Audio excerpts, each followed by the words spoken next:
आज हम धनु राशि के ऊपर बात करेंगे। ये आपको जो आपको समझने की ज़रूरत है वो है कि हम जिन राशियों की बात कर रहे हैं, तो वो राशियों की के कालपुरुष की कुंडली में उन राशियों की तो हम बात कर ही रहे हैं। उन मेडिकल एस्ट्रोलॉजी जो है, कालपुरुष की कुंडली की राशि के अनुसार चलती हैं। मेडिकल एस्ट्रोलॉजी में उस राशि के जैसे कहने का मतलब है कि किसी की अगर कर्क राशि पीड़ित होगी, तो उसको कर्क राशि से आने वाली जितनी भी समस्याएं इसमें बताई गई थी, वो समस्याएं होंगी। इसके अलावा जो व्यक्ति की राशि कुंडली है, उस राशि कुंडली के फोर्थ हाउस में जो राशि पड़ेगी, उस फोर्थ राशि का भी इम्पैक्ट उसके हार्ट पे, लंग्स पे और आमाशय पे, मतलब डाइजेस्टिव सिस्टम पे, उस पे पड़ेगा। हर्निया, एसिडिटी, इन सब चीजों पे पड़ेगा। डायफ्राम के अंदर जितने भी ऑर्गन्स हैं, उन पे असर पड़ेगा। अगर तुला राशि में कोई दिक्कत आएगी, तो जैसे मैंने आपको बताया कि वो प्रोडक्टिविटी की राशि है, प्रोडक्टिव राशि है, रिप्रोडक्टिव राशि है, तो रिप्रोडक्टिव सिस्टम में कोई प्रॉब्लम आएगी, तो साथ में सेवंथ हाउस में, राशि चार्ट में सेवंथ हाउस में पड़ने वाली जो राशि है, उसका भी असर उस व्यक्ति पे पड़ेगा। ये इसीलिए जो हमारे नोट्स हैं, उन नोट्स में आप देखेंगे कि किसी भी राशि को लिखा गया है तो साथ में लिखा गया नाइन्थ हाउस, मतलब सजिटेरियस राशि है, नाइन्थ हाउस। इसका मतलब है कि या तो व्यक्ति को पीड़ा होनी चाहिए नाइन्थ हाउस में पढ़ने वाली राशि से, अथवा धनु राशि से। तो आप लोग लिखने को तैयार हो जाएं तो मैं फिर शुरू करूँ। सर, इस पे एक सवाल था कि दोनों ही पीड़ित होने चाहिए या फिर जो है खाली राशि से ही मतलब है? हाउस बहुत और अच्छा। राशि दोनों एक साथ में चाहिए? हाँ, नहीं, एक बात मैं आपको, मैं बहुत अच्छा प्रश्न है आपका। देखिए, ऐसा है, ज्योतिष जो है एक आधार पे चलती है, और ज्योतिष का जो आधार है वो है इसमें बहुत कॉमन लैंग्वेज में समझने के लिए आपको ये समझना है, करेला नीम जड़ा कहते हैं, तो ज्यादा कड़वा हो जाता है। तो exactly on the same pattern ज्योतिष के प्रेडिक्शंस चलते हैं। अगर आपकी कर्क राशि पीड़ित है, तो कर्क राशि के पीड़ित होने से एक संभावित सिस्टम डायफ्राम के अंदर के ऑर्गन्स के खराब होने की तरफ को दिखाता है, किंतु वो एक भीषण बीमारी के रूप में उभर के आएगा कि नहीं आएगा। करेला नीम जड़े का मतलब है कि आपके फोर्थ हाउस में, आपकी राशि कुंडली के फोर्थ हाउस में भी पीड़ा हो, तो इसका मतलब है कि ये कंफर्म हो गया कि जब बीमारी होगी, तो उस राशि की दशा में, जो आपके फोर्थ हाउस में पड़ी है, उस राशि की दशा में होगी। और अंतरा जो आएगा या प्रत्यंतर आएगा, तो वो कर्क राशि का आएगा, क्योंकि कर्क राशि भी पीड़ित है। इसका मतलब दो चीजें जो है, दो नेगेटिव चीजें मिल जाएंगी, तब वो बड़ी बीमारी के रूप में उभर के आएगा। इसलिए हाउस को, तो ज्योतिष बहुत ही आसान है प्रिडिक्टिव साइड में। सिर्फ एक कॉमन सेंस वाली बात जरूर है, हमें कॉमन सेंस ये लगाना है। आप आपको समझने के लिए मैंने एक बहुत आसान सा एक मुहावरा दिया है कि करेला नीम जड़। आपको यूं समझ लेना है कि जब भी आप किसी कुंडली का की एनालिसिस करेंगे, तो जैसे कहने का मतलब है कि कभी हम इस बारे में बात करें कि किसी व्यक्ति को नमस्कार रोग सर। होगा या, नमस्कार। नमस्कार। आज मैं माफी चाहता हूँ, आज मेरा जूम डिस्टर्बेंस था, तो सुनील जी से लिंक लिया। तो जैसे मैं आपको एग्जांपल दूं कि जैसे कोई आप किसी भी कुंडली की अगर आप एनालिसिस कर रहे हैं, और आपने देखा कि साहब एक राशि जो है पीड़ित है, क्योंकि उसके ऊपर मेलेफिक बैठा हुआ है। उस राशि पे 5 मेलेफिक प्लैनेट्स हैं, सन है, सैटर्न है, मंगल है, राहु है, केतु। एक मेलेफिक प्लैनेट उसमें बैठा हुआ है। इसके अलावा एक फंक्शनल मेलेफिक भी उस पर बैठ गया।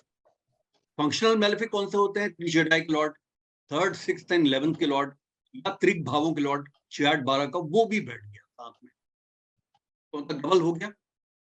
अब थर्ड में आप ये देख रहे हैं कि उस पर आस्पेक्ट भी एक मेलेफिक प्लैनेट दे रहा है, तो उसका मतलब वो उसके ऊपर एक परत आती जा रही है नेगेटिविटी की, उस पर्टिकुलर राशि को।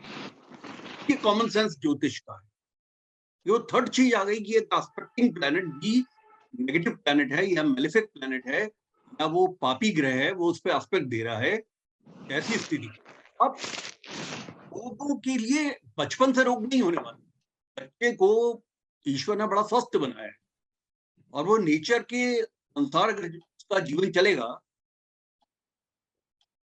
हाँ, बिल्कुल ठीक कहा आपने अमरजीत साहब, अमरज्योति दास साहब, आपने बिल्कुल ठीक कहा। तो मैं उसी पे आ रहा था, अभी मेरा नेक्स्ट सेंटेंस उसी पे आ रहा था। तो बच्चे को जो है ईश्वर ने बड़ा स्वस्थ बनाया है, और आप देखते हैं मजदूरों के बच्चे भी इतने पॉल्यूटेड एनवायरनमेंट में, इतने एडल्ट्रेटेड फूड के एनवायरनमेंट में भी काफी मजबूती के साथ में रोगों का प्रतिरोध दिखाते हैं। अब क्या चाहिए? अब चाहिए दशा कालस्य कारणम। दशा ही कारण क्रिएट करता है किसी भी इवेंट का। तो जैसे अमरदास ज्योति साहब ने हमें रिमाइंड कराया है कि एक दशा का आ जाना बहुत महत्वपूर्ण है। अब कौन सी दशा ऐसी ट्रिगरिंग इफेक्ट देगी जो कि व्यक्ति को रोग में डालेगी? आपसे कोई बताए? अनम्यूट कर लीजिए, मैं, मेरे पास तो इस समय कंट्रोल नहीं है इसका। आप लोग सारे के सारे। शनि को देखा मैंने कि होता है दशा में, और हम्म, जो इफेक्टिव भाव है वो उसकी दशा होगी तो फिर जरूर रोग आने के चांसेस बढ़ जाते हैं। मैंक हम एक प्लेनेट को क्यों ले? मैंक हम हाँ, कॉन्सेप्ट को क्यों ना ले? आप एक बात सोचिए, अगर आपने एक प्लेनेट को सिंगल आउट कर दिया तो मैं आपके सामने एक दूसरा लेके आ जाऊंगा, दूसरी बॉल लेके आ जाऊंगा जो आपको फिर वो आपको बीट करेगी। मैं आपसे कहूंगा कि शनि योगाकारी, अगर शनि योगाकारी है यानी शुक्र का लग्न है, शनि अगर योगाकारी है या शनि उच्च का है या शनि जो है लगन का स्वामी है और अच्छा बैठा है, त्रिकोण में बैठा है, केंद्र में बैठा है, अच्छी पोजिशन पे बैठा है, शुभ ग्रहों के साथ ग्रस्त है, शुभ ग्रहों के साथ बैठा है, लगन का स्वामी है, वो तो एक ट्रम्प कार्ड है। वो क्यों रोक देगा? वो नहीं रोक देगा। सर हम ये कह तो सकते मतलब है कि हैं हम कॉन्सेप्ट पे आएंगे। हाँ स्वाति बोलिए। सर हम ये कह सकते हैं मार्केश, बादकेश या खरेश। Absolutely, absolutely. इसमें क्या होता है कि कॉन्सेप्ट की अगर हम बात करें तो कौन से ऐसे प्लैनेट्स हैं जिनको ऋषियों ने कैटेगराइज किया है कि उनका बेसिकली उनका जो आर्सेनल है, उनके पास जो एमओज हैं, एम्यूनिशंस हैं, वो सारे के सारे आपको पीड़ा देने वाले हैं। यानी कहने का मतलब है, जैसे इन्होंने बताया कि मार्केश, मार्केश के लेकिन जो भाव है वो बहुत सुंदर भाव भी है, तो वो हर समय मार्केश मार्केश की तरह बिहेव नहीं करता। वो सेकंड का लॉर्ड है, वो सेवंथ का लॉर्ड है। सेकंड हाउस से आपका कुटुंब आता है, आपकी वेल्थ आती है, आपका बोलना आता है, आपका खान पीन आता है, आपके ऑर्नामेंट्स आते हैं, आपका एम्पावरमेंट आता है। मतलब आप सोसाइटी के अंदर कितना एम्पावर्ड हैं, कितने आपके रिसोर्सेज हैं, वो सारी चीजें वहां से आती हैं। और जितने भी पार्टी वेयर के क्लोथिंग्स हैं वो सब वहीं से आते हैं, सेकंड हाउस से। और सेकंड हाउस आपका संचित धन भी है, सेकंड हाउस आपकी स्पीच भी है, सेकंड हाउस जो है वो आपका कुटुंब है, जॉइंट फैमिली में आप रह रहे हैं तो कुटुंब ही है, तो बड़ी खूबसूरत चीज है। और सेवंथ हाउस आपका पार्टनर है, वो लाइफ का पार्टनर है, वो आपका बिजनेस का पार्टनर है। इसके अलावा आत्मनो जायते पुत्रा, वंशवृद्धि का एक क्षेत्र है, वो एक रिप्रोडक्टिव ऑर्गन्स का क्षेत्र है जो कि आपकी वंशवृद्धि कर रहा है। जैसे आदमी की जो, ये तो हमारे ऋषियों की सोच थी, उन्होंने आत्मनो जायते पुत्र कह दिया। मैं तो कहूंगा आज तो पुत्र और पुत्रियों में कोई फर्क ही नहीं है। हमारी तो वंशवृद्धि पुत्रियां भी कर रही हैं, और पुत्रियां ज्यादा काबिल है और ज्यादा आज्ञाकारी हैं। तो अब तो वो कॉन्सेप्ट ही खत्म हो गया है पुत्र वाला। लेकिन उनके मर्म को समझने की हमें जरूरत है। वो कहते हैं कि भाई आपकी वंश वृद्धि तो हो रही है, आपका नाम तो कोई ले रहा है, कोई आपको डैडी तो बोल रहा है, कोई आपको पापा तो बोल रहा है, और कोई आपका परचम तो लहराएगा। अगर वो उसी क्षेत्र में, क्षेत्र विशेष में अगर आपकी लड़की एक इंडस्ट्रियलिस्ट बन जाती है या आईएएस अधिकारी बन जाती है, आईपीएस बन जाती है, तो आपका परचम तो लहराएंगे। तो उसका मतलब है कि वंश वृद्धि का वो स्थान है। लेकिन हाँ, वो मार्केश भी है। क्योंकि मार्केश कब बनता है? जैसे चार दोस्त बैठ गए, चार दोस्तों में से मेजोरिटी स्पीक ने बोल दिया, तीन ने कहा कि यार एक प्रोग्राम बनाते हैं कि आज चिन्मयानंद स्वामी का वहां पे गीता प्रवचन है, चलो वहां चलते हैं, भागवत का प्रवचन है, चलो चलते हैं। चौथा भी कहेगा चलो चलते हैं। इसके बाद क्या हुआ कि ये सारी मंडली जो है एक सात्विक नोबल काम में लगी।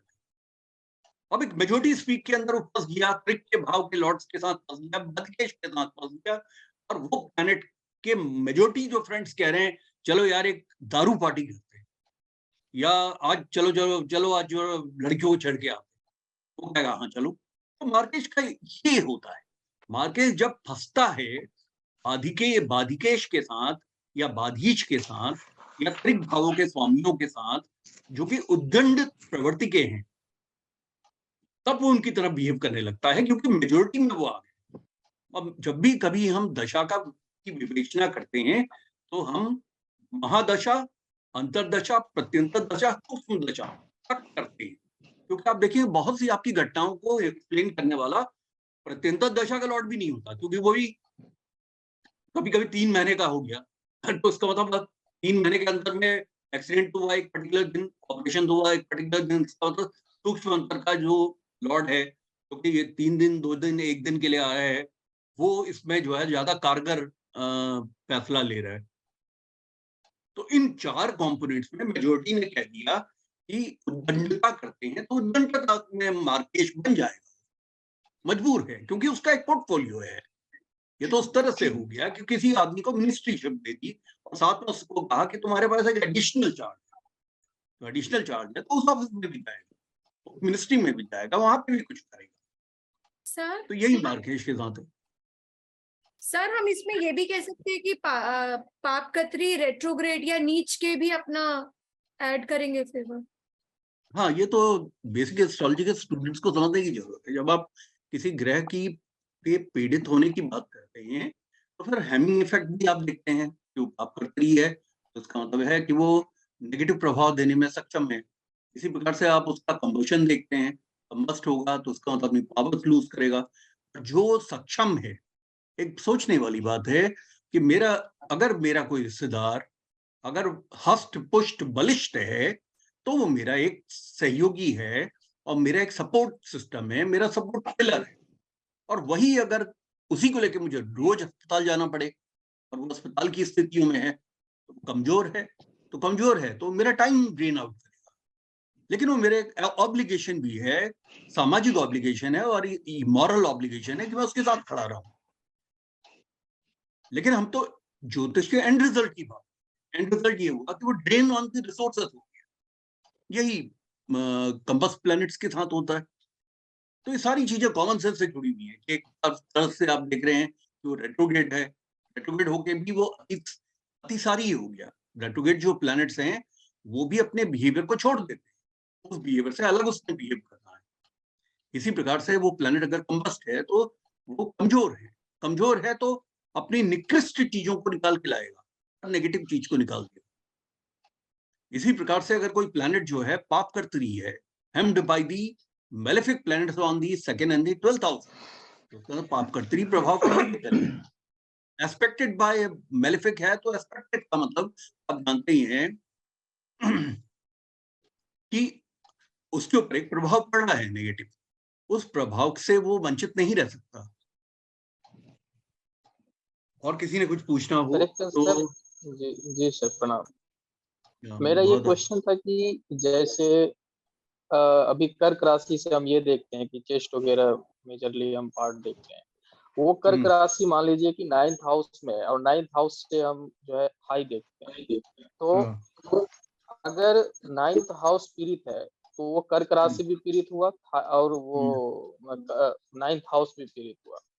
तो अब व्यक्ति की अगर बीमारी की अगर मान लीजिए कि पता करने की तो होगा क्या, हाई में प्रॉब्लम होगी कि चेस्ट में प्रॉब्लम, क्योंकि अब क्या है कि जो आपका 4th हाउस है वो अच्छा है, शुभ भाव में है, मतलब शुभ ग्रह है। मैं समझ गया संजय, मेरे लिए ना खत का मजमून नाप भाप लेते हैं लिफाफा देख के, मुझे इतने लंबे डिस्क्रिप्टिव क्वेश्चन की आवश्यकता नहीं होती। अब 30 साल हो गए मुझे पढ़ाते, मैं आपका बात पूरा आपके प्रश्न का मर्म समझ चुका हूँ। लेकिन आप ना मेरे वीडियो को, कल के वीडियो को एक बार और देखिएगा। कभी कभी क्या होता है कि कुछ चीजें हमारी मिस आउट हो जाती। कल वीडियो के प्रारंभ में ही मैंने आपको बताया था कि हम अभी इसको भी बैक ऑफ द माइंड रखिएगा, करेला नीम जड़ा, लेकिन मैं इसके कल के वीडियो की बात कर रहा हूँ। कल के वीडियो की मैंने आपको बताया था 3 कंपोनेंट डिस्कस करना है। एक है राशि का कंपोनेंट, एक है प्लैनेट का कंपोनेंट और फिर एक थर्ड कंपोनेंट होता है नक्षत्र का। इन तीनों को जोड़ के, इन तीनों के मेलिफिसेंस को जोड़कर हम रोग के बारे में कोई भी अवधारणा कर सकते हैं। हम ऐसे जंप नहीं करेंगे कंक्लूजन पे। अब 9th हाउस के अंदर पढ़ने वाली अगर राशि है वो पीड़ित है तो प्राइमा फेसी उसने लेग्स को भी खराब करना है और वो राशि काल पुरुष के हिसाब से उसने चेस्ट के ऑर्गन्स को भी खराब करना है। तो वो उसके लिए वो डिफरेंट टाइम्स पे एक्ट करेगी और किस समय पे कौन सा करेगी, उसका कारक ग्रह जब पीड़ित होगा। अब कहने का मतलब है कि उसकी कुंडली का अंदर का कालपुरुष का चंद्रमा भी पीड़ित है। चंद्रमा या तो सूर्य के साथ बैठे हैं, यानी कि अमावस्या की वर्त है, या चंद्रमा पे मेलेफिक प्रभाव है, चंद्रमा राहु केतु के साथ है, ग्रहण की स्थितियों में है, चंद्रमा पे मेलेफिक प्लैनेट्स देख रहे हैं, चंद्रमा कोई फंक्शनल मेलेफिक के साथ बैठा है। अब चंद्रमा पीड़ित हो गया तो आपने पकड़ना भाई को नहीं पकड़ना है, अब आपने वहां पहुंच जाना है कालपुरुष की राशि में, क्योंकि एक सेकंड कंपोनेंट इसके अंदर जुड़ चुका है। फिर जब आप नक्षत्रांश पे जाएंगे तो आपको नक्षत्र को देखना होगा कि वो चौथे हाउस का जो नक्षत्र है उस नक्षत्र को पीड़ा पहुंच रही है कि नहीं पहुंच रही। वहां पे आपको जो है 2.25 नक्षत्र मिलेंगे चौथे भाव के। प्रत्येक राशि में 2.25 नक्षत्र होते हैं। तो 2.25 नक्षत्र में से आपको ये पता चल जाता है कि कोई भी गोचर को अगर आप लगाएंगे तब आप ज्यादा अच्छा परिणाम ले पाएंगे, लेकिन वो डिपेंड करेगा कि 2.25 नक्षत्र में से वो पहले के 10 डिग्री को अगर कवर कर रहा है तो उसका मतलब ये नक्षत्र मेरा पीड़ा में है, इसके ऊपर से गोचरी प्लैनेट भी आ गया है। तो अब ये सीधे इसको रीजन को, यानी कि के अंदर के ऑर्गन्स को ये हिट करने वाला, फिर थाई को नहीं हिट करेगा।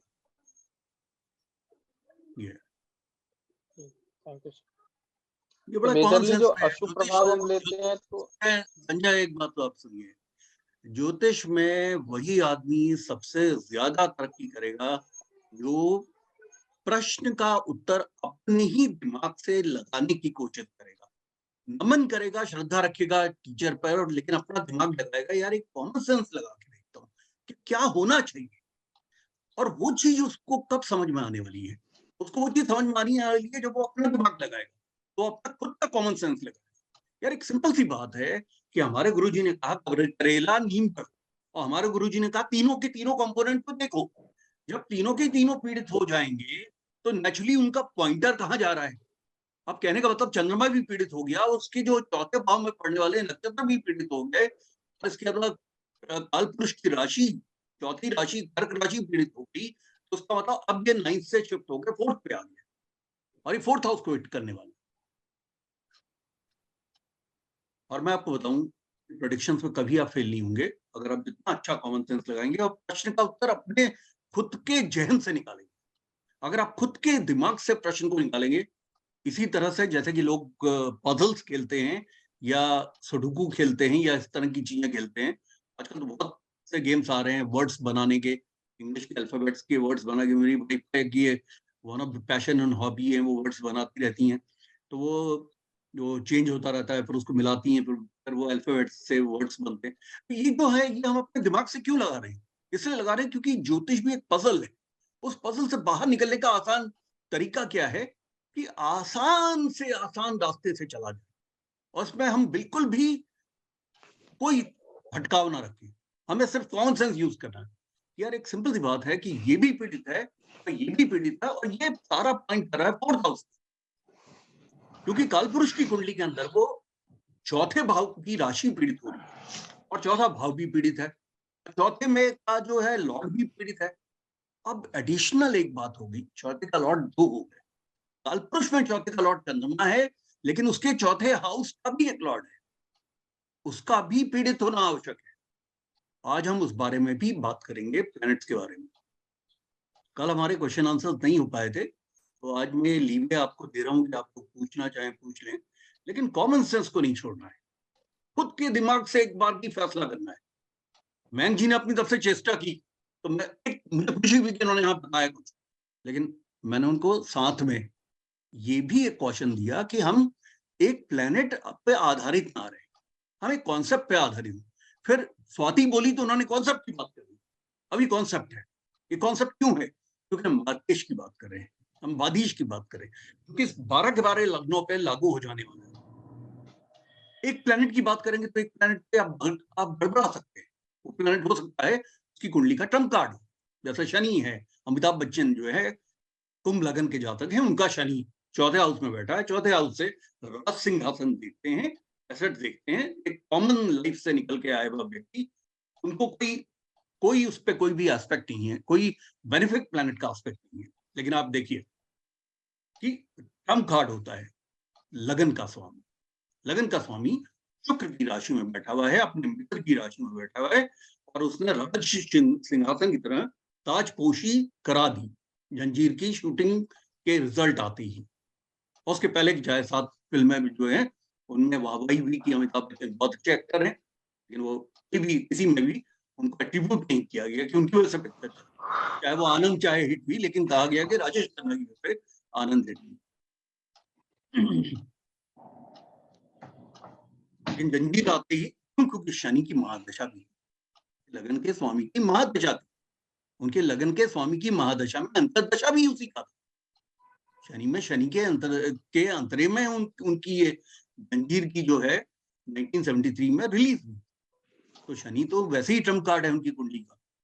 तो हम मैंग ने जैसे शनि बोला तो मैंने इसलिए माने, देखिए एक शिक्षक का काम क्या है, एक बिल्कुल जैसे एक घड़ा बनाते हैं, कुम्हार ने घड़ा बनाया तो वो चाक को चलने देता है, वो कब डिस्टर्ब करता है, वो कब छूता है, जब उसको गोलाई देनी होती है। टीचर का यही है कि टीचर ने आपके दिमाग से चीजों को निकालने की कोशिश करनी चाहिए, आपको सिर्फ एक गाइड करना चाहिए, इसमें आप ज्यादा सीखते हैं। और नहीं तो एक आदमी बोलता जाए आप कितना रटते जाएंगे, ऐसा पुस्तकें भरी पड़ी है, रट रट के कब तक आप सीख पाएंगे, कॉन्सेप्ट को नहीं समझेंगे तो। चलिए अब हम सजिटेरियस पे आते हैं, धनु लगन पे।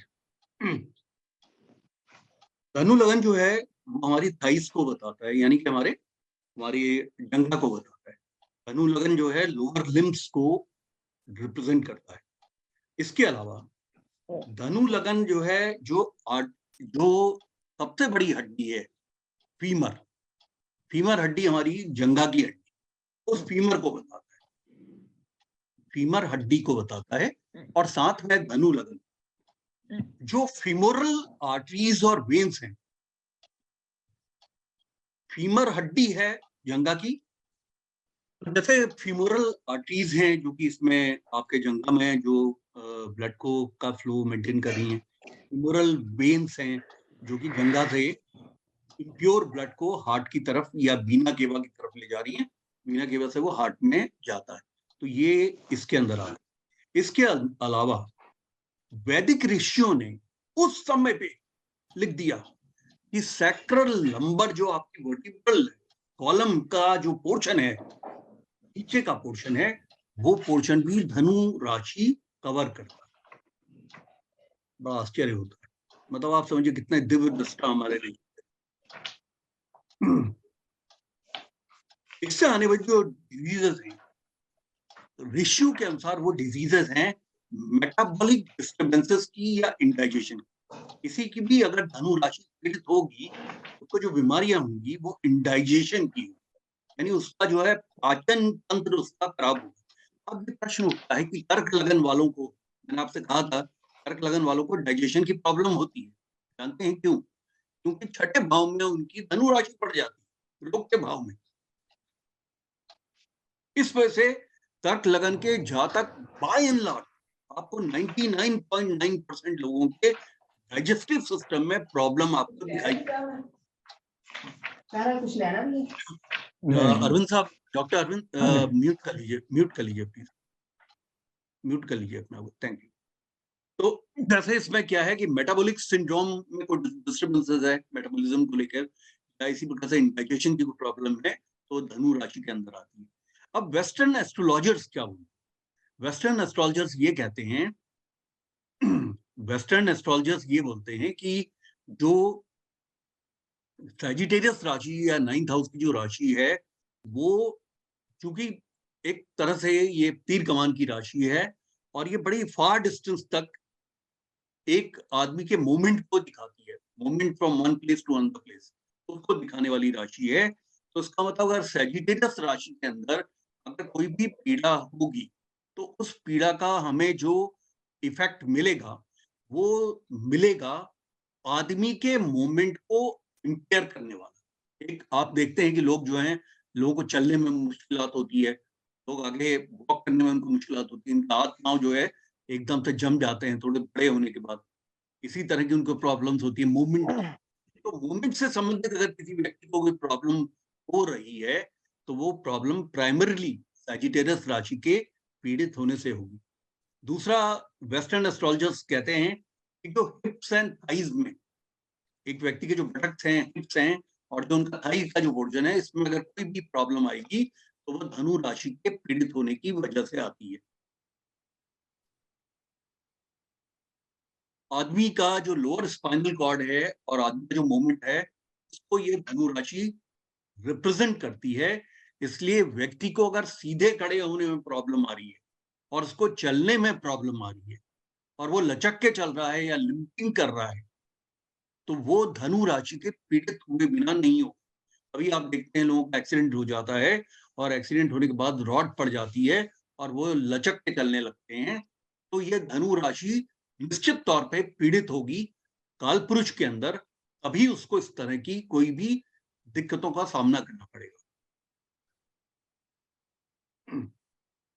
इसके अलावा जो वेस्टर्न एस्ट्रोलॉजर्स हैं वो ये कहते हैं कि जो हमारी धनु राशि है वो हमारी ब्रेन के अंदर इस पोर्शन को रिप्रेजेंट कर रही है।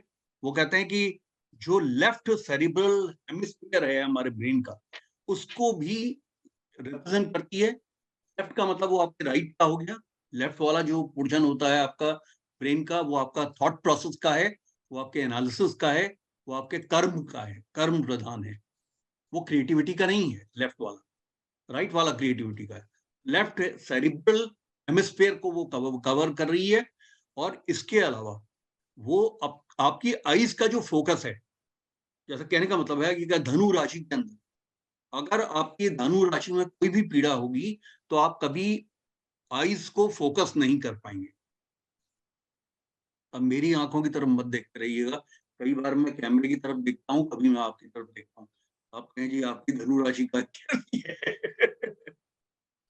मैं वैसे भी जितने लोग बैठे हैं सबकी शक्ल देखता रहता हूँ कि किसी ने हाथ तो नहीं उठाया, तो इसलिए मेरी आंखों का मूवमेंट आप कहें फोकस नहीं है। बहरहाल कहने का मतलब है कि वो जो है आपकी आइज का फोकस, एक कभी कभी हम देखते हैं छोटे बच्चों में हम देखते हैं कि वो आंख नहीं मिला रहे होते, नीचे देख रहे होते हैं। मैं ऑटिज्म की बात नहीं कर रहा हूँ, ऑटिस्टिक चाइल्ड में तो है ही, मतलब मेंटली रिटार्डेड बच्चों में तो हो ही जाता है, वो आंख आंख कभी नहीं मिलाते।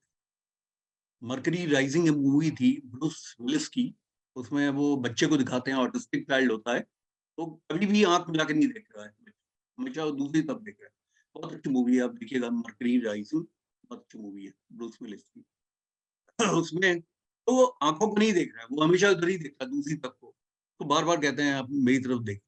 तो वो मैं ऑटिस्टिक की बात नहीं कर रहा हूँ, मैं उनकी बात कर रहा हूँ कि बहुत से लोग आप देखते हैं आंखों से आंखें मिलाकर बात नहीं करते, आंखें झुका के बात करते हैं। तो अगर इस तरह की कोई अगर प्रॉब्लम है कि वो आइस का फोकस नहीं कर पा रहा है तो धनु राशि किसी ना किसी तरीके से पीड़ित होनी है। इसके अलावा वेस्टर्न एस्ट्रोलॉजर्स कहते हैं अगर किसी को भी स्पोर्ट्स से संबंधित इंजरीज आती है, अब कॉमन सेंस उन्होंने क्या लगाया, उन्होंने कहा कि स्पोर्ट्स से संबंधित, क्योंकि धनु राशि जो है तीर कमान की राशि है और बड़ा आगे जो है मनुष्य, तो उसका मतलब स्पोर्ट्स वाली राशि है और फायरी साइन है।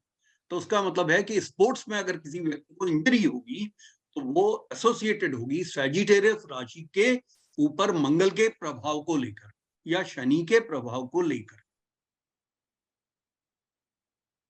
दूसरा, वो कहते हैं कि ये जो सैजिटेरियस वाले हैं ये हर काम को थोड़ा जल्दबाजी में करते हैं।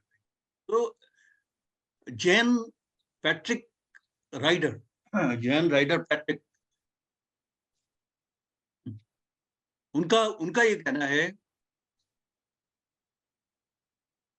अगर आपको इसका एक कोई ऐसा एग्जाम्पल लेना है जो अपने आप में बिल्कुल यूनिक हो तो आप ये समझ लीजिए एक बंदा स्पोर्ट्स कार चला रहा है, उसकी धनु राशि पीड़ित है, कोई ट्रैफिक नहीं है, लेकिन वो बिल्कुल फ्लाई करता हुआ चला रहा है और आपको दिखेगा 360 डिग्री उसकी जो है गाड़ी पलटी खाते हुए और साइड के ब्लॉक से टकराते हुए उसका एक्सीडेंट होगा, वो हर्ट हो जाएगा। इतना केयर फ्री होगा, इतना वो स्पोर्ट्स कार में और स्पोर्ट्स की उसमें वो इतना तेजी से चलाएगा। वो इतना फुटलूज हो जाएगा कि वो कॉशन का भी ध्यान नहीं रखेगा। तो अगर किसी को अगर स्पोर्ट्स इंजरीज या इस तरह की एडवेंचर स्पोर्ट्स में इंजरीज अगर आपने देखी है, तो धनु राशि के अंदर पीड़ा होनी चाहिए। उसके लिए उन्होंने 2 ग्रहों को एट्रीब्यूट किया है, मंगल तथा शनि को। ट्रैफिक नहीं है, फिर भी उसकी गाड़ी जो है पलटे खा जाएंगी, समरसॉट ले लेगी और उसका बड़ा एक्सीडेंट हो जाएगा। क्यों? क्योंकि उसने देखा कि यहाँ से लेके वहां तक पूरा उसको रास्ता मिल रहा है, स्पोर्ट्स गाड़ी है, 200-250 पे चलाएगा और बिल्कुल केयर फ्री होके और दबंग होके करेगा, और इतना भयंकर उसका एक्सीडेंट होगा। तो आप समझ सकते हैं कि यह आदमी धनु लगन का है, लगन पे ही इसकी पीड़ा है। हाँ जी। अब इसमें आती है मकर राशि। मकर राशि के बारे में जो वैदिक एस्ट्रोलॉजर्स ने लिखा है डिजीजेस को लेकर मकर राशि के बारे में, वो है कि मकर राशि हमारे नीज को बताती है, यानी कहने का मतलब है हमारे घुटनों को बताती है। ये हमारी बोन्स को भी बताती है, और बोन्स के साथ में मसल्स के डिसऑर्डर या मसल्स के प्रॉपर वर्किंग को बताती है। मसल्स की जो मसल्स के अंदर फ्लेक्सिबिलिटी चाहिए, मस्कुलर फ्लेक्सिबिलिटी चाहिए जॉइंट्स को चलाने के लिए, उसको भी मकर राशि बताती है। ये हमारे पटेला को बताती है। पटेला का मतलब है जो कैप होती है नीज के ऊपर, पटेला बोलते हैं उसको, बताती है। और इसे ये पॉप्लिटल फोसा बोलते हैं। पॉप्लिटल फोसा क्या है? आप अपने अगर हाथ को फेरें अपने घुटनों के ठीक नीचे, तो आप देखेंगे ये घुटनों के नीचे मोड़ने के लिए एक यहाँ पे आपको एक हॉलो पोर्शन दिखाई पड़ेगा, तभी आपके घुटने मोड़ पाते हैं। अगर आप बात करें नीचे, इसे पॉप्लिटल फोसा बोलते हैं। इसमें इसके अंदर बहुत फ्लेक्सिबल मसल्स होती हैं और वेन्स होती हैं, आर्टरीज होती हैं, जो कि गवर्न होती हैं मकर राशि के द्वारा। इसके अंदर वो जो मस्कुलर सिस्टम है वो फ्लेक्सिबिलिटी रखता है जो आपके घुटनों को मोड़ता है। अगर किसी व्यक्ति को पॉप्लिटल फोसा में प्रॉब्लम आ जाए तो वो घुटने नहीं मोड़ पाएगा। उसकी वहां पे अगर उसके वेन्स एंड आर्टरीज में अगर कोई अवरोध आ जाएगा तो वो घुटने मोड़ नहीं पाएगा, तो लगातार पेन होगा। और ऐसा होता है रूमेटिक आर्थराइटिस के केस में, रूमेटिज्म के केस में। इसके अलावा वैदिक ऋषियों ने भी स्किन डिजीजेस को, स्किन जो लार्जेस्ट ऑर्गन है बॉडी का, उससे संबंधित किसी भी तरह की डिजीजेस स्किन की होना, चाहे उसमें आर्टिकेरिया हो जाए, चाहे उसके अंदर एक्जिमा हो जाए, चाहे उसमें कोई फंगोसाइटिस हो जाए, या स्किन में कोई विटिलिगो हो जाए, ल्यूकोडर्मा हो जाए जो कि व्हाइट पैचेस होते हैं, इस तरह की कोई भी प्रॉब्लम हो स्किन के अंदर या स्किन में पिंपल्स आ जाएं, तो वो मकर राशि के पीड़ित होने पर उसको बताया है। इसके अलावा रूमेटिज्म जो मैं आपसे बता रहा था, रूमेटिज्म क्या है? जो इन्फ्लेमेशन है, यानी कि सूजन हो जाना, पेन को पैदा करना जॉइंट्स के अंदर और मसल्स में। जब मसल्स और जॉइंट्स स्टिफ हो जाते हैं और उनमें सूजन आ जाती है, इन्फ्लेमेशन हो जाता है और वो मुड़ नहीं पाते, तो उसे हम कहते हैं रूमेटिज्म। रूमेटिज्म थे, उसी को हम दूसरे वर्ड्स में कहते हैं रूमेटिक आर्थराइटिस या रूमेटाइड आर्थराइटिस। वेस्टर्न व्यू मकर राशि के बारे में ये है, वेस्टर्न राइटर्स ये कहते हैं कि जैसे कि मकर राशि का जो स्वामी है वो शनि है, और शनि जो है वो हमारे जीवन के अंदर लिमिट्स को डिफाइन करता है। आपने देखा कि शनि को हम न्यायाधीश क्यों बोलते हैं? क्योंकि शनि ही हमें बताता है कि हमारी लिमिट्स क्या है और हमें क्या करना चाहिए। कि लोग जो है, पता चला कि अपने नौकर को स्लेव की तरह ट्रीट कर रहे हैं, तो शनि वहां पे उस व्यक्ति को पीड़ित करेगा। उसको धन आज नहीं मिलेगा तो कल मिलेगा, उसको जरूर किसी ना किसी समय पे उस व्यक्ति को शनि भगवान ने दंडित करना है, क्योंकि उसने मानवता का धर्म नहीं निभाया और उसने नौकर को दास की तरह से ट्रीट करके कोड़े बरसा दिए, नौकरी और पैसा नहीं दिया, पीड़ित कर दिया। तो चूंकि ये जो एक शनि इसके स्वामी होने के लिए की वजह से, चूंकि ये डिफाइन करते हैं व्यक्ति की लिमिट्स को, उसके एक्शंस की लिमिट्स को, और उससे स्लो डाउन करते हैं। कुछ चीजों में उसको बताते हैं कि अब तुम स्लो डाउन हो जाओ, अब तुम्हें अब ज्यादा करने की जरूरत नहीं है। तो ये कॉशन की राशि है।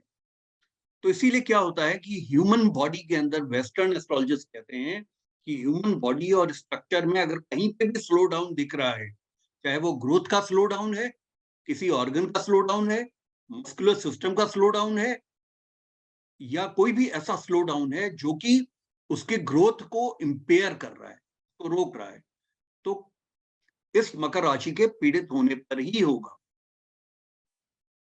चाहे वो लिम्स की ग्रोथ को अगर वो इंपेयर कर रहा है, तो रोक रहा है, तो भी वो मकर राशि के पीड़ित होने से ही होगा।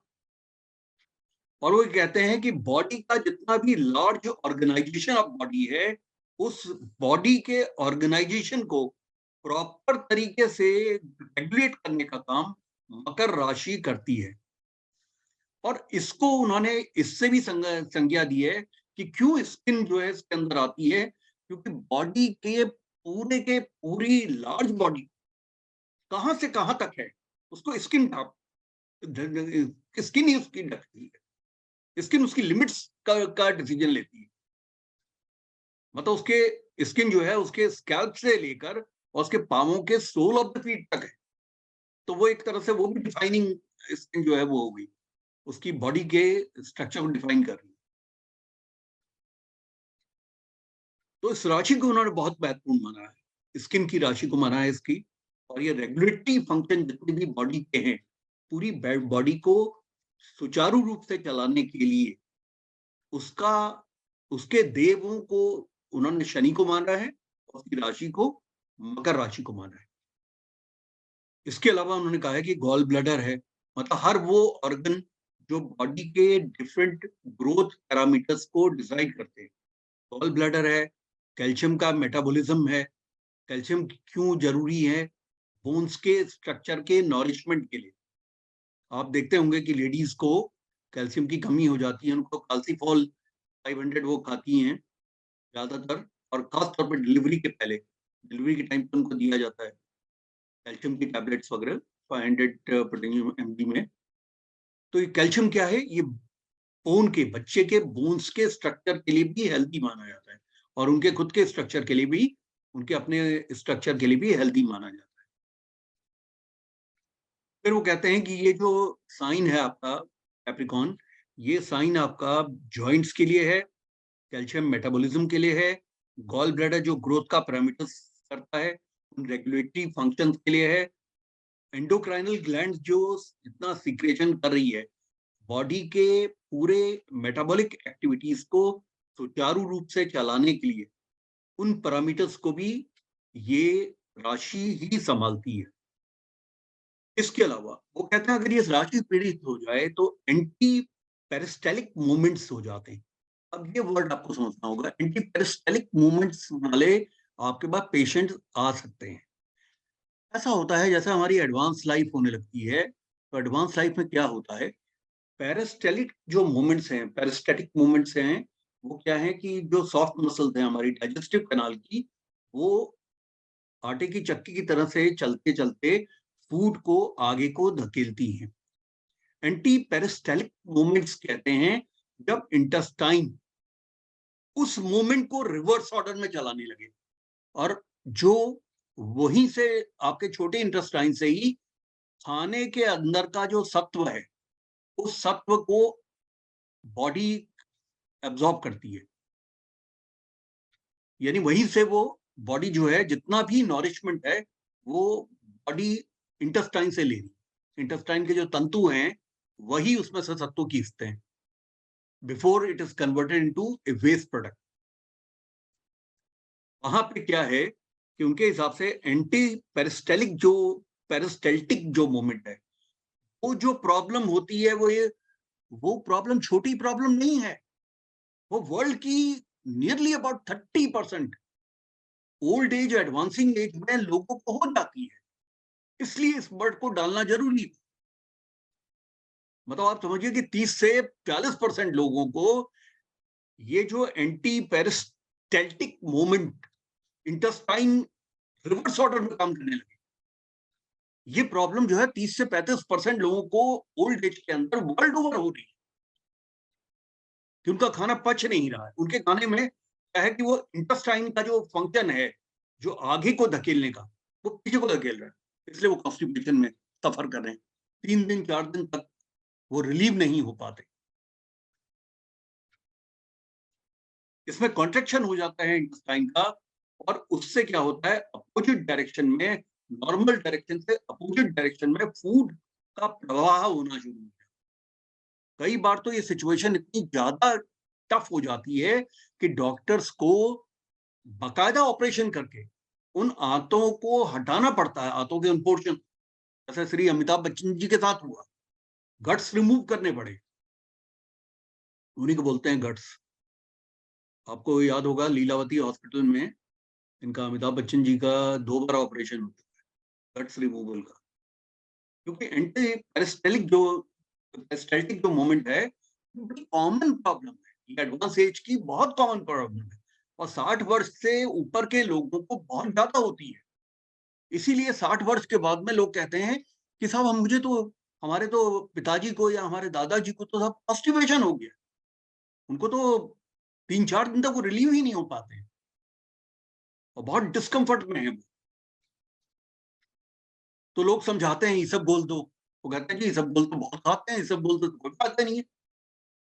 लोग कहते हैं फिर वो कैस्टर ऑयल दो, वो कहते हैं कैस्टर ऑयल भी कोई फर्क नहीं पड़ रहा, क्योंकि बॉडी का मूवमेंट कैप्रिकॉर्न राशि में बदल दिया है। अब क्या है कि फूड को आगे धकेलने के बदले वो पीछे को धकेल रहा है, उसके ऑपोजिट डायरेक्शन को। और ये नेचुरल प्रोसेस जो है कैप्रिकॉर्न राशि का, और उन लोगों को अगर ये समझाओ, कल को आप ये समझाओगे यार ये तो कैप्रिकॉर्न राशि के अंदर आ रहा है, आप जो है 30% वर्ल्ड के लोगों को आप सॉल्यूशन दे दोगे। भाई शनि मंदिर में जाके भंडारा कर ले, भाई शनि के आप ये ओम शन्नो देवीर रविष्टे आपो भवन्तु पीते शय्यो रविः सर्वन्तुर्मा, शनि का वैदिक मंत्र पढ़ लो, शनि का पौराणिक मंत्र करो, ओम नीलांजन समाभासम रविपुत्रम यमागजम छाया मार्तंड संभूतम तम नमामि शनिश्चरम। इससे आपका ये एंटी पेरिस्टाल्टिक मूवमेंट जो है वो फिर से ऑर्डरली हो जाएगा। उनको समझाने की जरूरत है। अब तो आप मेडिकल एस्ट्रोलॉजिस्ट होने जा रहे हैं, अब आपने जो है चीरे की तो बात ही नहीं करनी है, आपने डॉक्टर के सीजर की बात ही नहीं करनी है, आपने तो आगे जाके आपको मैं रेमेडियल बताऊंगा, आप उन रेमेडीज की बात करेंगे। और आप वेस्टर्न एस्ट्रोलॉजिस्ट को आप सैल्यूट करोगे, क्योंकि जब आप उनके पिताजी या दादाजी के हॉरोस्कोप देखोगे तो आप कहोगे कि ये तो होना ही था, ये तो इनकी तो कैप्रिकॉर्न राशि बुरी तरह से पीड़ित है, तो नक्षत्र भी पीड़ित है। अब ये बात मैं क्यों कह रहा हूं, क्योंकि 30% को है, ये तो वर्ल्ड की स्टैटिस्टिक्स है, तो उसका मतलब 70% जो बूढ़े लोग हैं, इसका मतलब वो स्वस्थ हैं। ये कोई ऐसा नहीं है कि आप कहते हैं सब बुढ़ापा होगा तो ये होगा ही होगा। आप ये तो कह सकते हैं कि भाई एक आदमी बूढ़ा होगा तो उसकी जो है स्पाइनल कॉर्ड थोड़ी झुक जाएगी, ये तो समझ में आती है बात कि 90 साल के आदमी की या 80 साल के आदमी की थोड़ी सी पीठ जो है हल्की सी रिक्लाइंड हो जाए, नीचे पीछे को आ जाए, वो सामने को आ जाए, थोड़ा झुक जाए, ये तो समझ में आती है बात, ये तो मैं मान सकता हूँ। या आप कहें कि, या आप ये भी बोलें कि साहब ये भी मैं मान सकता हूँ कि आर्थराइटिस की जो प्रॉब्लम है, जॉइंट्स की इनफ्लेक्सिबिलिटी की प्रॉब्लम है, वो भी कॉमन प्रॉब्लम है, मैं मान सकता हूँ, क्योंकि वो उसमें करीब आप देखें तो 80 से 90% लोग जो है सफर कर रहे हैं। लेकिन यहाँ तो 30% की बात, लेकिन होता है। अमिताभ बच्चन जी को हुआ है, जब इतने एक्टिव आदमी है। और क्यों? क्योंकि अमिताभ बच्चन के कैप्रिकॉर्न राशि कहाँ पड़ती है? 12th हाउस की है, ऋग भाव की है। उनका फंक्शनल मेलेफिक गुरु उसको देख रहा है, इसलिए बहुत सॉल्यूशन भी दे रहा है, क्योंकि गुरु का एस्पेक्ट जो है वो थोड़ा अच्छा भी है, क्योंकि वो एक सॉफ्ट ग्रह है। लेकिन but at the same time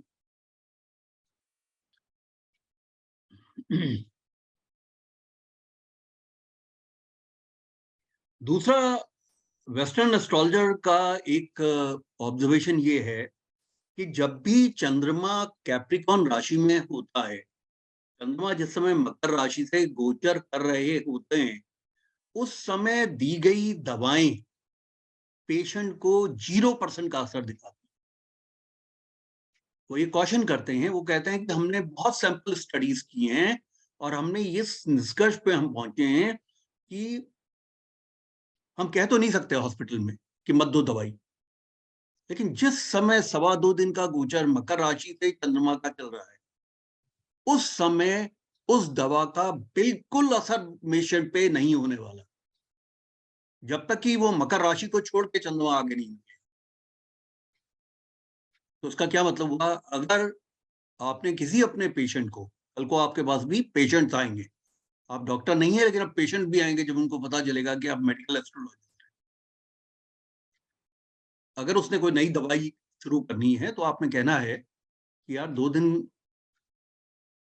दिन जो है मकर में राशि में चंद्रमा है, 2 दिन के बाद से शुरू करना, ये नई दवाई को आप 2 दिन के बाद से चालू करना, तो आपको असर आएगा।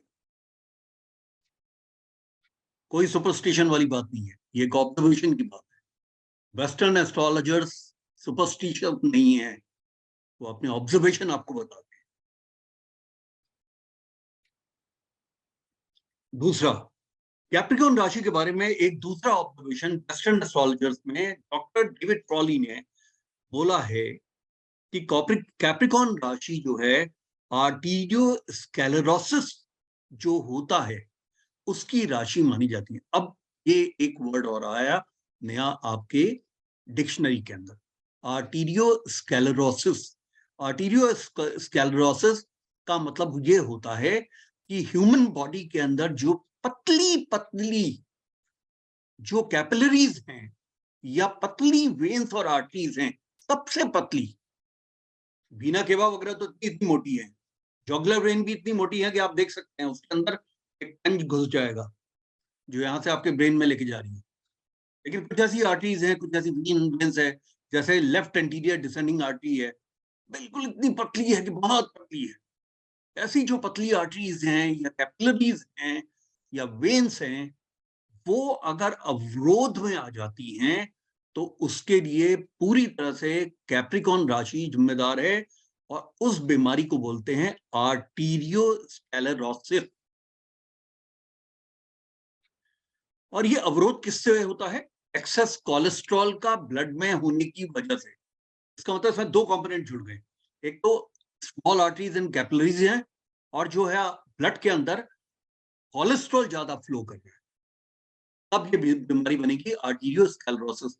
तो ये जो पतली कैपिलरीज हैं और पतली आर्टरीज हैं, पतली वेन्स हैं, ये अवरोध में आ जाएंगी, इसमें कोलेस्ट्रॉल जम जाएगा, ब्लड का फ्लो नहीं होगा, नमनेस आ जाएगी उस बॉडी के ऑर्गन में। और इसके ऊपर उनका ऑब्जर्वेशन और सुनिए, वो ये कहते हैं कि अगर ऐसी स्थिति है तो मायोकार्डियल इन्फ्रैक्शन भी जो होता है वो कैप्रिकॉर्न राशि के पीड़ित होने से होता है। अब मायोकार्डियल इन्फ्रैक्शन क्या है? मायोकार्डियल इन्फ्रैक्शन, कल मैं अंजलि से बात कर रहा था तो अंजलि को बता रहा था, डॉक्टर अंजलि को, मायोकार्डियल इन्फ्रैक्शन बोलते हैं हार्ट अटैक को, जो ब्लड हार्ट में ले जाके आगे फ्लो करने वाली जो वेन्स एंड आर्टरीज हैं, आर्टरीज वो हैं जो ब्लड को आपके हार्ट से पंप कर रही हैं आपकी बॉडी के अंदर, और जो वेन्स हैं जो हार्ट में लेके जा रही हैं। अगर हार्ट की मसल्स को एडिक्वेट ब्लड की सप्लाई अगर रुक जाएगी तो हार्ट अटैक की स्थिति आ जाएगी, चाहे वो किसी थ्रोम्बोसिस की वजह से हो, चाहे वो कोलेस्ट्रॉल के जम जाने की वजह से हो। तो ये कहते हैं कि हाई कोलेस्ट्रॉल जो है वो कैप्रिकॉर्न राशि देगी आप ब्लड के अंदर, और वेन्स एंड आर्टरीज को क्लॉग करने की स्थिति, जिसमें मायोकार्डियल इन्फेक्शन या हार्ट अटैक हो।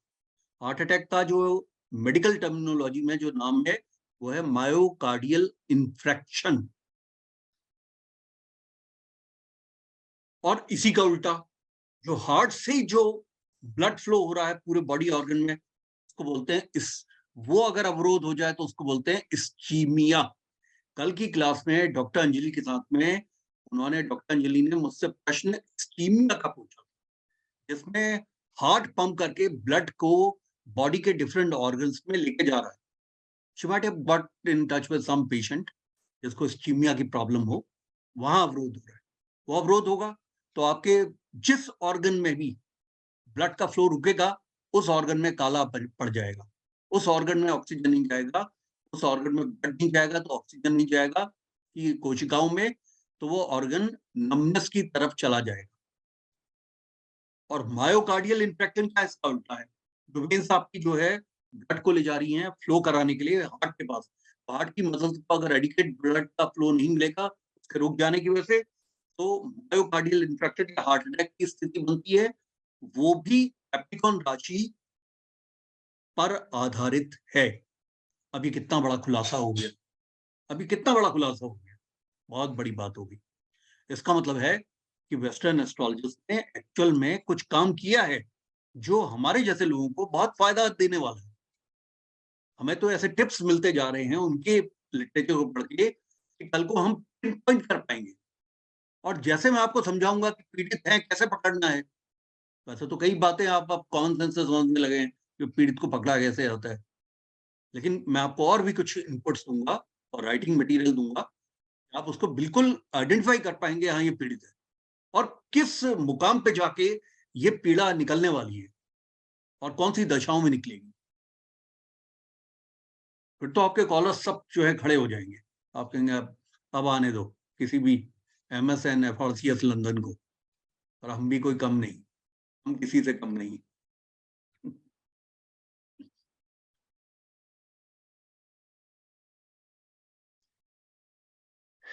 यानी कहने का मतलब है कि ये एक बहुत बड़ा उन्होंने किया है और वो कहते हैं कि कैप्रिकॉर्न राशि ही बॉडी के अंदर से वेस्ट का इमल्सिफिकेशन या डिस्पर्सिंग का काम करती है। अगर किसी भी वजह से फैट को भी अगर बॉडी डिस्पर्स नहीं कर पा रही है, फैट को एक्यूमुलेट कर रही है एब्डोमेन एरिया में, किसी का एब्डोमेन एरिया बहुत बढ़ गया है, इसका मतलब फैट जो है डिस्पर्स नहीं हो रहा है बॉडी के विभिन्न। अब देखिए जिनका अब हिंदुस्तान के अंदर एक नॉर्मल आप देखते हैं और लेडीज में भी और जेंट्स में भी कि जो पाउच बन जाता है एब्डोमेन एरिया में, एब्डोमेन एरिया जो है 50-55 इंच 56 इंच का 60 इंच का हो जाता है, ये कॉमन है इंडिया के अंदर। ये आपको मैक्सिकन्स में नहीं मिलेगा, या आपको ऐसे फॉरेन के हर कंट्री में नहीं मिलेगा, तब फॉरेनर्स में आपको बहुत कम मिलेगा, पुलिस वालों में तो मिलेगा आपको, वह हिंदुस्तान के पुलिस वालों के बराबरी का भी नहीं मिलेगा।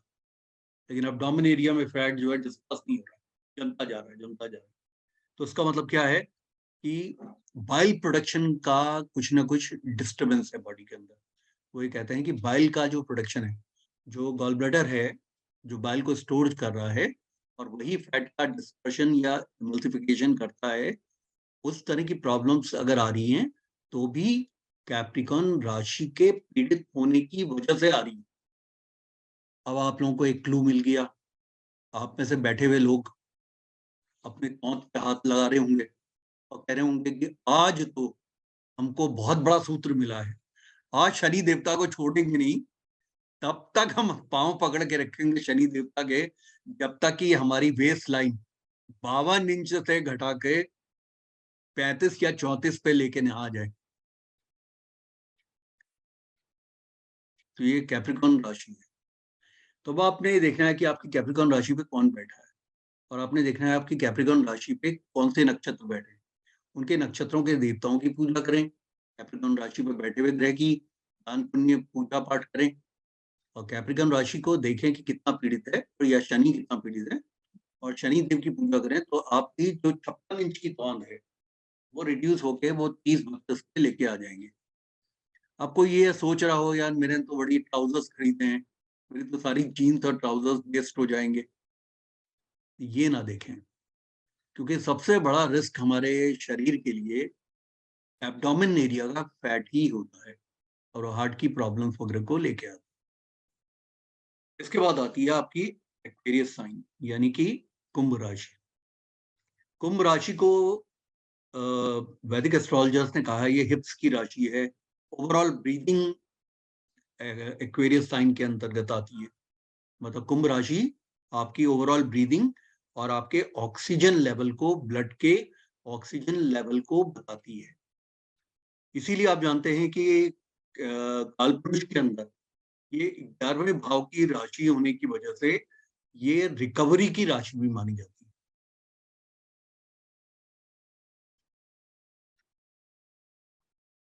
ये लेफ्ट ईयर को बताती है हमारे, अगर बाएं कान में कोई प्रॉब्लम हो जाए। लेग्स की जनरल जो हेल्थ है, आपके पाँवों की जो जनरल हेल्थ है उसको बताती है। काफ मसल या काफ मसल्स या पिंडलियां जो होती हैं, पिंडलियां का मतलब आपके नी कैप के नीचे, नी के नीचे, जिसमें टिबिया फिबुला दो बोन्स आती हैं, जो जुड़ी हुई बोन्स है टिबिया फिबुला। या लेग्स में तो फीमर बोन है, और जो आपके पटेला के नीचे जो बोन्स हैं दो, वो टिबिया फिबुला है।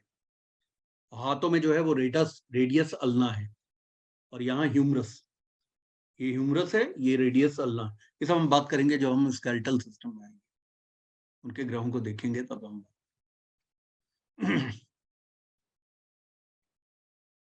तो बहरहाल कहने का मतलब है कि वो कहते हैं कि किस तरह की डिजीजेस इस राशि के पीड़ित होने से होती है।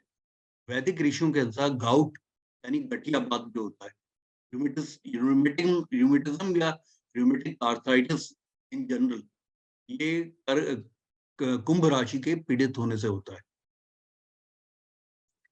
टिबिया फिबुला में किसी भी तरह का कोई फ्रैक्चर हो जाए, कोई प्रॉब्लम आ जाए, ये सब इसमें आता है।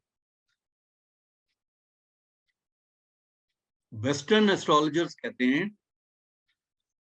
कि जो कुंभ राशि है वो बहुत से काम एक साथ करने वाली राशि है।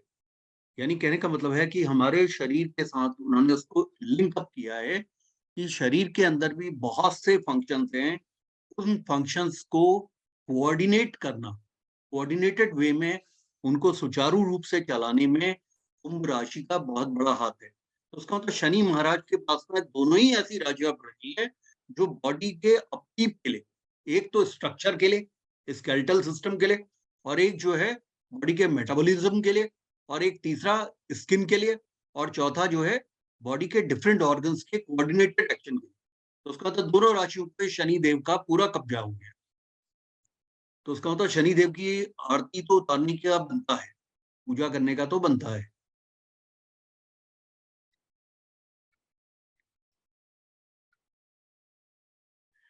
उनका ये कहना है कि अगर बॉडी के डिफरेंट ऑर्गन्स अगर इंडिविजुअल रूप में ठीक फंक्शन करें, किंतु कोऑर्डिनेटेड फंक्शन उनका ना हो, मतलब कहने का मतलब है कि उनका जो फंक्शन है वो कोऑर्डिनेटेड रूप में नहीं है, और वो कोऑर्डिनेशन नहीं है, तब भी बॉडी नहीं चल पाएगी। चाहे वो सेल्यूलर रेस्पिरेशन हो, बॉडी के अंदर सैचुरेशन ऑक्सीजन का हो, बॉडी में सर्कुलेशन का हो, ट्रांसमिशन ऑफ इलेक्ट्रोमैग्नेटिक सिग्नल्स का हो, चाहे वो नर्व कॉर्टेक्स से आने वाले सिग्नल्स को स्पाइनल कॉर्ड और डिफरेंट बॉडी के ऑर्गन्स में ले जाने वाले जो हमारे नर्वस सिस्टम है के जो हैं नर्व्स हैं, वो उनको कोऑर्डिनेटेड एक्शन को नहीं कर रही है, तो भी वो ये कहते हैं कि कुंभ राशि के पीड़ित होने से ही इस तरह की सेवरल प्रॉब्लम्स आ जाती है।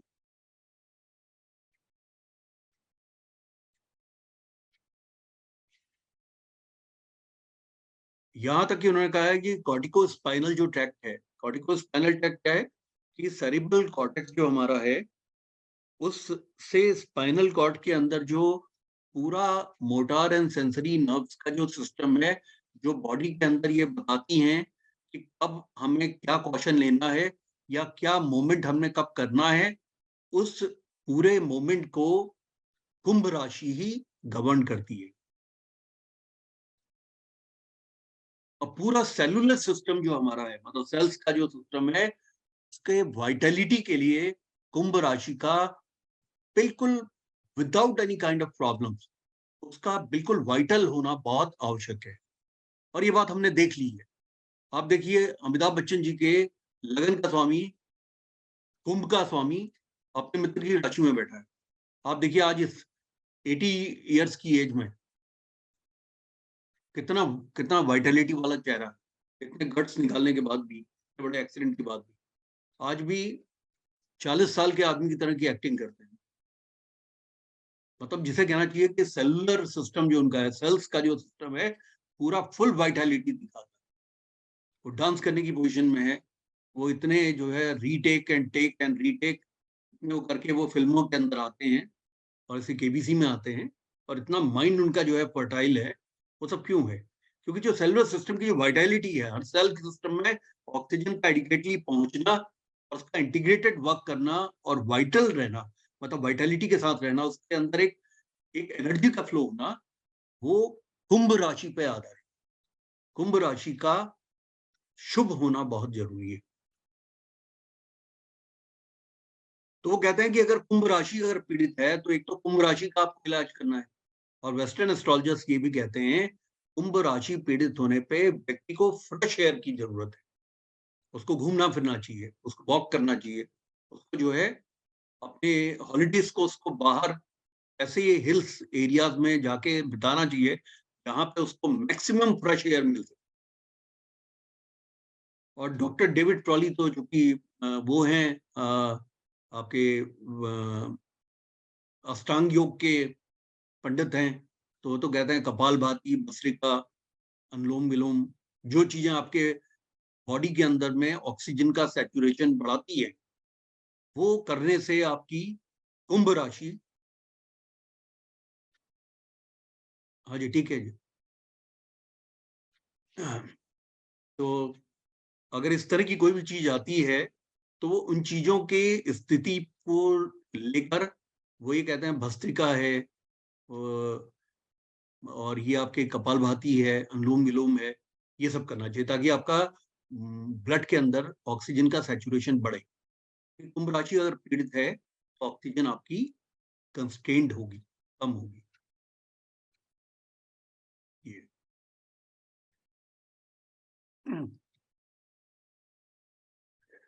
कुछ उन्होंने जो अपने ऑब्जर्वेशन दिए हैं, अगर मंगल अगर एक्वेरियस राशि के अंदर अगर एफ्लिक्टेड हो, यानी पीड़ित हो अगर मंगल, और कुंभ राशि अगर पीड़ित हो, तो ऐसी स्थिति के अंदर क्या होगा?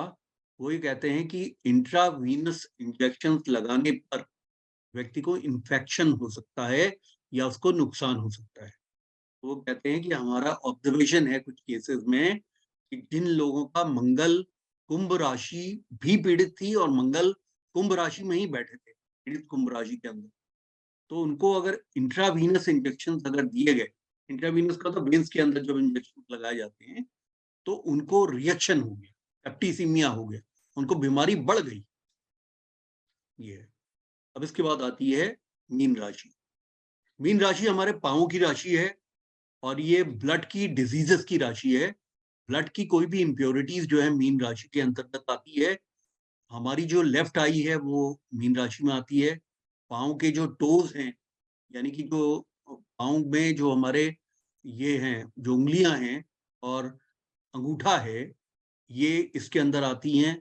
Soul of the feet mean राशि के अंदर आता है, sole of the feet. Spices की जो डिजीजेस होती हैं, मीन राशि की जो डिजीजेस हैं, वैदिक एस्ट्रोलॉजर्स के अनुसार वो वॉट्स हैं। वॉट्स का मतलब जो मस्से हो जाते हैं आपके, जिसको पहले हम कहते हैं ना घोड़े के बाल से काट, तो वैसे होम्योपैथी में वॉट्स का, जो इन मस्सों का बहुत अच्छा इलाज है होम्योपैथी के अंदर। जो छोटे छोटे मस्से ऐसे होने लगते हैं स्किन के अंदर, डेड सेल्स टाइप के, आपने देखा होगा, लाल लाल ऐसा निकल जाता है, उभर जाता है, और आप हाथ से लगाते हैं, आप कहते हैं तो बहुत सालों से कोई परेशानी नहीं हो रही। लेकिन कई लोगों के शरीर में बहुत ज्यादा मस्से हो जाते हैं। तो मस्सों को हटाने के पहले, जब हम बचपन में हम सुनते थे कि वो कहते थे घोड़े के बाल से ये निकाले जाते हैं, लेकिन बाद में एक होम्योपैथ से मेरी बात हुई, तो उन्होंने होम्योपैथी में उन्होंने बताया कि वार्ड्स का सबसे अच्छा इलाज है, मस्से आपके बिल्कुल खत्म हो जाते हैं। आइसिस राशि में है, सुधा दवाई है उसकी, क्या बोलते हैं? मस्सों की दवाई है होम्योपैथ में, सुजा। सुजा। हाँ, सुजा, सुजा, THU। अच्छा, फूलजा। हाँ फूलजा। हाँ हाँ। अच्छा, थुजा, तुजा, THUJ। Okay, thank you.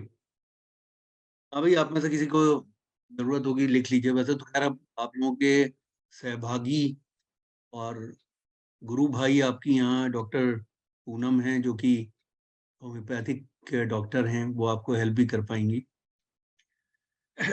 गुरु बहन है आपकी, तो वो भी आपको हेल्प कर पाएंगी। उन्होंने बताया जैसे मस्सों का इलाज है थूजा, THUJ। अच्छा, इसके अलावा जो ये रिटेंशन ऑफ फ्लूइड जो होता है बॉडी में जब फ्लूइड जो है रिटेन होने लगता है, जैसे आप देखते हैं एलिफेंटियासिस जिसे बोलते हैं, एलिफेंट जिसमें पाँव में सूजन आ जाती है, पाँव के अंदर पानी भर जाता है और एलिफेंट जैसा पाँव हो जाता है, बहुत बड़ा सा। तो जितना भी रिटेंशन ऑफ वाटर है बॉडी के अंदर, कई बार लोग उठते हैं तो उनके आंखों के नीचे पानी रिटेन होता है, उनके चेहरे पे सबसे पहले दिखाई पड़ता है कि पानी जो है सुबह के समय उनका चेहरा फूला फूला सा, आंखों के नीचे फूला सा। रिटेंशन ऑफ जो फ्लूइड है बॉडी के अंदर, ये पाइसेस राशि के पीड़ित होने से आता है। वेस्टर्न एस्ट्रोलॉजर्स कहते हैं कि जो ये 12वें साइन में पड़ने वाली काल पुरुष की पाइसेस राशि है, ये यूनिवर्सलिटी को बताती है, यानी ये ह्यूमैनिटी का साइन है, यूनिवर्सलिटी का साइन है। ये इस साइन को वो कहते हैं कि वैदिक ऋषियों के द्वारा सिर्फ फीट तक ही कन्फाइन कर देना, ये थोड़ी सी जाती है। वो कहता है सिर्फ पाँव के बारे में उन्होंने जो है वैदिक ऋषियों ने लिख दिया है, ये इस राशि के साथ थोड़ी सी जाती है, क्योंकि पूरी यूनिवर्सलिटी की राशि है ये, पूरी एक तरह से वासुदेव कुटुंबकम वाली राशि है, तो एक है पूरे विश्व को जोड़ देने वाली राशि। तो ये कहते हैं कि इसका तो आप यूं समझ लीजिए कि ये राशि जो है मिनिएचर फॉर्म में सारी बॉडी को ही डिफाइन कर रही है राशि। और इसके लिए उन्होंने वेस्टर्न एस्ट्रोलॉजिस्ट ने एग्जाम्पल ये दिया है, उन्होंने कहा कि बॉडी के किसी भी ऑर्गन में अगर पेन है तो रिफ्लेक्सोलॉजिस्ट आपके पांव के टोज और उंगलियों को दबाकर उस पेन और बीमारी को निकालते हैं, उन कॉरस्पॉन्डिंग जोन्स को, और पांव के सोल में वो प्रेशर टैक्टिस से आपकी उन बीमारियों को ठीक कर रहे हैं। तो उन्होंने कहा कि कैसे हम इसको मान ले कि सिर्फ सोल तक ये सीमित है। ये तो आपको किसी को माइग्रेन हेडेक है तो तब भी वो फीट के नीचे वो दबा रहे हैं, किसी का लिवर खराब है तो लिवर के पोर्शन को दबा रहे हैं और फीट से दबा के टेक कर रहे हैं रिफ्लेक्सोलॉजिस्ट। तो उन्होंने कहा ये कितनी भीषण राशि है, ये तो इस राशि को तो नंबर 2 ओहदा मिलना चाहिए रिकवरी का। और इसीलिए वो कहते हैं इस राशि के अंदर लिम्फ नोड्स हैं, लिम्फेटिक सिस्टम है, तो सब इस राशि के द्वारा ही। लिम्फेटिक सिस्टम क्या है, पूरी बॉडी का डिफेंस मैकेनिज्म। अब कहते हैं लिम्फ नोड्स हो गए, कई बार क्या होता है कि आर्मपिट्स के नीचे गांठ सी बन जाती है, लिम्फ नोड्स बोलते हैं, इसमें लिम्फेटिक फ्लूइड होता है। किसी को भी अगर ब्रेस्ट में, लेडी को अगर कोई भी अगर फाइब्रोसिस वगैरह बनेगा तो इमीडिएटली लिम्फ नोड्स बन जाते हैं, डिफेंस मैकेनिज्म। ये एकदम से बताते हैं गिल्टी बनने से, और कभी चोट लग जाए पाँव में तो गिल्टी बन जाती है,